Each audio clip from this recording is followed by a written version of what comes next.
Now that it's post-GST, every single business that is a GST registrant need to actually hands-on and implement the GST itself. And once it becomes part of their business workflow, it's no longer a problem because they need to understand it in depth, and therefore they will apply it on a regular basis. It is well published by Custom itself that 30% of the April GST return is actually incorrectly filed. The same situation will reoccur in July again during the highest submission of the first GST submission for a lot of people.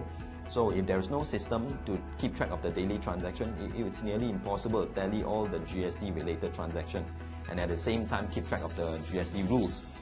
There are two groups of people. The first group actively seeking it. The second group, I'm not that concerned, I'll just wait. I would advise everyone to be in the first group because handling GST probably is definitely the responsibility of individual business.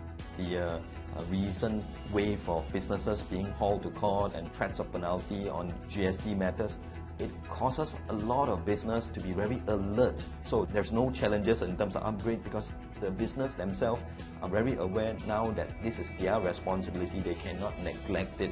Would advise them even post-GST, maybe in 2015, second half of the year, or in 2016 even, to start budgeting every year of what they need to do to the GST compliance, and they need to have a small little fund to set aside that, okay, these are the funds that I'm going to give to my accountant, auditor, bookkeeper or software vendors to prepare for GST. And of course, the second part of it is actually to be able to retain a good employee within the accounting department. Obviously, with GST, accounting plays a very important role in the near future until they are very familiar with it and have a very good workflow to deal with the GST. Hello, I'm Christopher Liu from SQL Accounting Software.